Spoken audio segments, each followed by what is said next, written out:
La force de pesanteur, qu'est-ce que c'est? La force de pesanteur, tout d'abord, c'est la même chose qu'un autre mot qu'on connaît bien, qui est le poids. La force de pesanteur et le poids, c'est exactement la même chose. C'est des synonymes. Alors en général, comme pesanteur et poids, ça commence par la lettre P, on utilise la lettre P majuscule pour représenter cette force. Et donc, qu'est-ce que c'est que la force de pesanteur? C'est la force de gravitation qui est exercée par un astre. Donc un astre, c'est une planète, c'est la Lune, voilà, sur n'importe quel corps, quel objet, on va dire, personne ou n'importe quoi, qui a une masse m et qui se trouve à sa surface. Je devrais même dire proche de sa surface en réalité. Donc typiquement, nous, les êtres humains qui sommes à la surface de la Terre est un astre, eh bien, on subit donc de la part de la Terre une force de gravitation qui nous attire vers le sol, c'est pour ça qu'on tombe, et donc cette force de gravitation, dans ce cas particulier, on l'appelle la force de pesanteur ou le poids. Alors pour calculer le poids, il y a une formule très simple en fait, qui est celle-ci, P égale m fois g. Ça c'est quand on tient compte de la direction de la force, mais si on s'en fiche de cette direction et qu'on veut simplement calculer le poids, eh bien dans ce cas-là, on utilise cette formule P égale m fois g. Alors, qu'est-ce que c'est que P? P, c'est le poids, force de pesanteur. Donc, comme il s'agit d'une force, ça se mesure donc en newton, évidemment. Et puis, dans cette formule, ce qu'on voit apparaître, c'est deux choses. On voit d'abord apparaître la masse. Donc, la masse, c'est la masse de l'objet du corps qui se trouve à la surface ou proche de la surface de l'astre. Par exemple, votre masse à vous, ou la masse d'un objet qui se trouve sur Terre. Et puis, on voit apparaître autre chose dans cette formule, c'est G, minuscule. Alors, G, c'est quelque chose que vous connaissez. C'est ce qu'on appelle l'accélération de la pesanteur de l'astre en question. Et donc, par exemple, sur Terre, c'est une valeur qu'on a déjà étudiée. C'était la valeur qu'on a utilisée dans la chute libre, en fait. C'est la valeur de 9,81 mètres par seconde carré. Donc, vous voyez que pour calculer la force de pesanteur P, le poids, eh bien, il y a deux choses qui entrent en ligne de compte. Une chose, la masse, qui est en rouge, qui est quelque chose de propre à l'objet qui se trouve à la surface de l'astre. Et puis l'autre chose, c'est le G, qui est en vert, qui est l'accélération de la pesanteur de l'astre, qui, elle, est une caractéristique de l'astre. Donc, il y a une caractéristique de l'objet qui se trouve à la surface et une caractéristique de l'astre. Ce qui veut dire que si vous avez n'importe quel objet, n'importe quelle personne eh bien, qui se trouve à la surface de la Terre, vous devrez à chaque fois utiliser la masse de la personne dans le calcul. Donc ça va changer pour chaque personne. Par contre, comme tout le monde sera à la surface de la Terre, le G sera tout le temps le même. Et donc, en l'occurrence, pour la Terre, ce sera 9,81 mètres par seconde carré. Alors, ensuite, une ou deux remarques par rapport à ça. En tant que force de gravitation, la force de pesanteur, elle est toujours dirigée vers le centre de gravité de l'astre. C'est-à-dire que si vous êtes à la surface de la Terre et que la Terre vous attire, c'est ça la force de pesanteur, eh bien la force que vous subissez, elle est dirigée vers le centre de gravité de la Terre. Et le centre de la gravité de la Terre, c'est au centre de la Terre. Alors, si on s'intéresse uniquement à ce qui se passe à la surface de la Terre, le centre de la Terre, il est où? Eh bien, il est exactement sous nos pieds.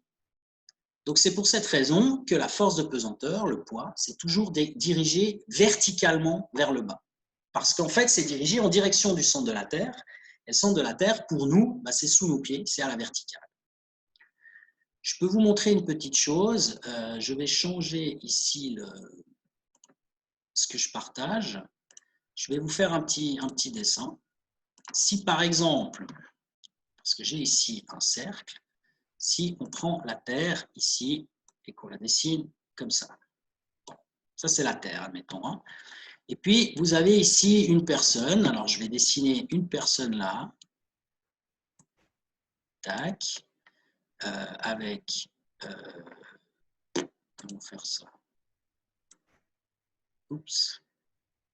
Voilà, je me suis un petit peu loupé. Alors, je vais reprendre un autre Comme ça, voilà la personne. Et puis,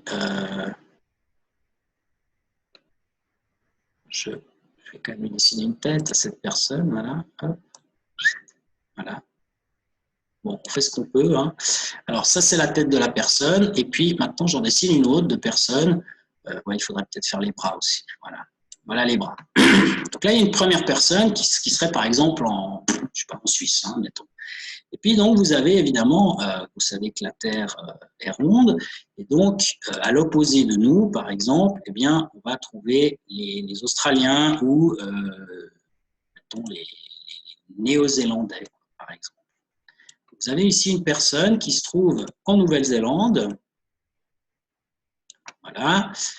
Et cette personne en Nouvelle-Zélande, eh bien, non, c'est pas ça que je voulais faire, c'est ça, hop. Voilà. Alors, vous êtes à la surface de la Terre en mettant en Suisse. Le centre de la Terre, il est au milieu de la Terre. Donc, vous allez ressentir une force de gravitation qui va vous attirer vers le centre de la Terre. Vous voyez que cette force, elle va passer par vos pieds. Donc, elle est dirigée vers le bas. Alors, pour une personne qui est en Nouvelle-Zélande, par exemple, eh bien, elle aussi, elle ressent une force de pesanteur qui est dirigée vers le centre de la Terre. Le centre de la Terre, je ne l'ai d'ailleurs pas dessiné, hein, qui est donc ici. Hein. Évidemment, c'est au centre ici. Là, voilà. Donc, ça pointe en direction du centre de la Terre. Et donc, cette personne qui est en Nouvelle-Zélande, on pourrait se dire, par rapport à nous, elle a la tête en bas. Mais comme la force de pesanteur qui la tire au sol, eh bien, elle est dirigée vers le centre de la Terre, comme pour nous, pour elle ne sent pas l'effet qu'elle a la tête en bas, parce que justement, cette force, elle va en direction de ses pieds, c'est-à-dire pour elle, cette personne, la force de pesanteur, elle est verticale, dirigée vers le bas, comme pour une personne qui se trouve, par exemple, en Suisse. Puis si je dessine une personne ici ou là, eh bien, ce sera exactement la même chose. Toutes les forces de pesanteur pointent en direction du centre de la Terre. Et donc, c'est la raison pour laquelle la force de pesanteur, quand on doit la dessiner, elle passe toujours verticalement par nos pieds. C'est donc une force qui est toujours verticale.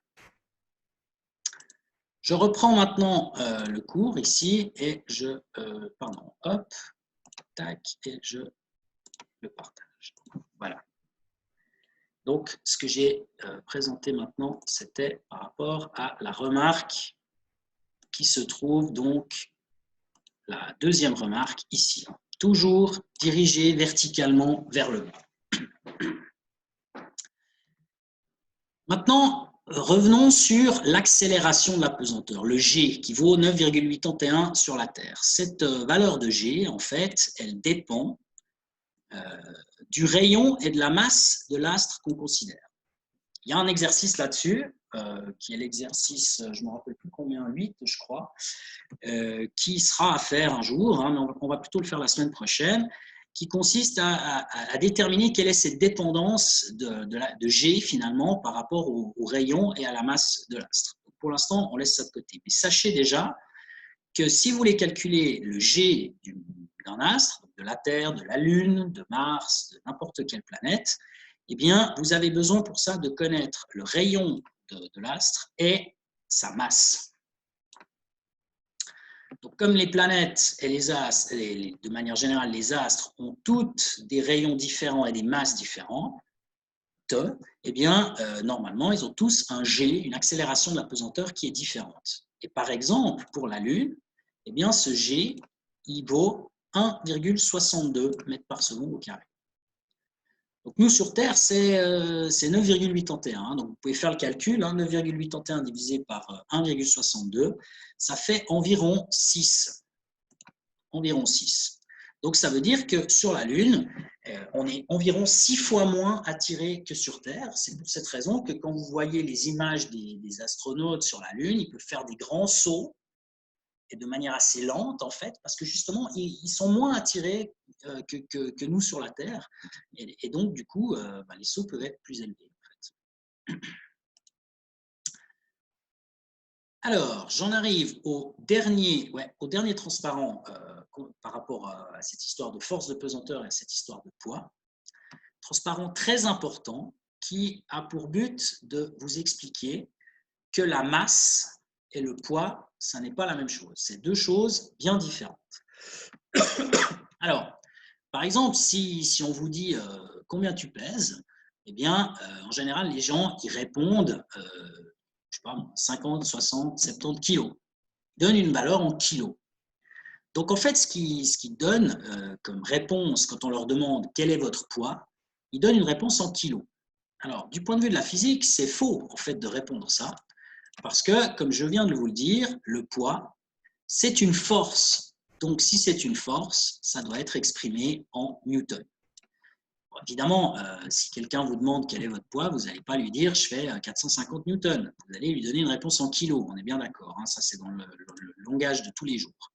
Mais du point de vue de la physique, la masse et le poids, ce n'est pas la même chose. Alors, quelle est la différence qu'il y a entre les deux? Eh bien, la différence, c'est que la masse, c'est une caractéristique d'un corps. C'est-à-dire qu'un objet qui se trouve à la surface de la Terre, à la surface de la Lune, dans l'espace, à la surface de Mars, etc., tant que cet objet, c'est toujours le même objet, il a donc toujours la même quantité de matière, et donc il a toujours la même masse, toujours le même nombre de kilos. Par contre, son poids, lui, il va être différent. Pourquoi est-ce qu'il va être différent? Eh bien, il va être différent à cause de la formule qu'on a vue. Dans la formule qu'il y a ici, le poids, il dépend non seulement de la masse, mais il dépend aussi de G. Et ce G, c'est l'accélération de la pesanteur de l'astre. Donc, si on se trouve sur un astre différent, si on se trouve sur la Lune, sur Mars, sur Terre, eh bien, le G va changer. Alors, si le G change, bien que la masse ne change pas, le poids, lui, va changer aussi. Donc, le poids, c'est vraiment quelque chose qui va dépendre non seulement de l'objet qui se trouve à la surface de la Terre, mais il va dépendre aussi de l'astre sur lequel on se trouve. Et là, je vous donne un exemple. Si vous avez une personne qui fait 80 kilos, ces 80 kilos, c'est la même chose qu'il soit sur la Terre ou sur la Lune ou sur Mars ou encore ailleurs. Si vous voulez calculer le poids sur la Terre, vous devez faire m fois g avec le g de la Terre. Donc, vous devez faire 80 kilos fois 981. Et donc, ça vous donne cette valeur, 784,4 newtons. C'est la force avec laquelle la personne de 80 kilos est attirée sur la Terre. Si maintenant vous cherchez son poids sur la Lune, eh bien vous devez aussi prendre les 80 kg, parce que cette personne elle fait toujours 80 kg, mais cette fois vous devez utiliser le G de la Lune, qui est 1,62. Et donc du coup on obtient une valeur qui est différente, 129,6 newtons. Alors le résultat c'est que finalement, si vous êtes sur la Lune, la personne de 80 kg qui est sur la Lune, elle sera moins attirée sur la Lune que sur Terre.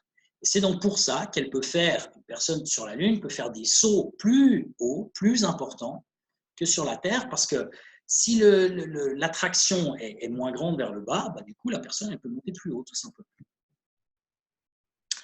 Donc, ayez en tête cette différence fondamentale en physique entre la notion de masse, qui est vraiment une caractéristique d'un objet, et puis la notion de poids, qui n'est pas une caractéristique d'un objet, qui dépend à la fois de l'objet, de sa masse, et de l'endroit où il se trouve. Je pourrais même dire que si cette personne se trouve ni sur Terre, ni sur la Lune, par exemple dans l'espace, on appelle ça une situation d'apesanteur. Alors, quand j'ai corrigé les TP, d'ailleurs, je vous donne les notes tout à l'heure, quand j'ai corrigé les TP, j'ai vu quelques groupes qui ont confondu les notions, enfin, vous ne pouvez pas vraiment deviner, mais ils ont confondu ce qu'on appelle, alors je vais écrire en noir en fait, la pesanteur, qui est en fait ce qu'on est en train d'étudier maintenant, et l'apesanteur. Alors, le premier, l'apesanteur, c'est le poids. Et puis le deuxième, l'apesanteur, c'est l'absence de pesanteur. Donc, en fait, il y a une différence entre les deux. S'il n'y a pas de pesanteur, ça veut dire qu'en fait, G est égal à 0. Donc, si G égale 0 dans les formules, comme P égale M fois G, donc si vous faites P égale M fois G, eh bien, ça va vous donner égal M fois 0. Et donc, quelque chose fois 0, ça fait toujours 0. Donc, ça veut dire que si vous êtes dans une situation d'apesanteur, c'est-à-dire pas sur Terre, pas sur la Lune, pas sur Mars, dans l'espace, où G égale 0, dans ce cas-là, vous n'avez pas de poids. Vous avez quand même une masse, parce que vous avez toujours la même quantité de matière, mais il n'y a pas de poids. Donc ça veut dire que s'il n'y a pas de poids, vous ne pouvez pas laisser tomber quelque chose. Vous avez déjà vu ces astronautes qui sont dans les fusées. Par exemple, s'ils renversent un verre d'eau, l'eau, elle ne tombe pas. L'eau, elle reste en boule dans l'espace. Parce que justement, il n'y a pas de G, donc il n'y a pas de force qui l'attire au sol, il n'y a pas de force de pesanteur.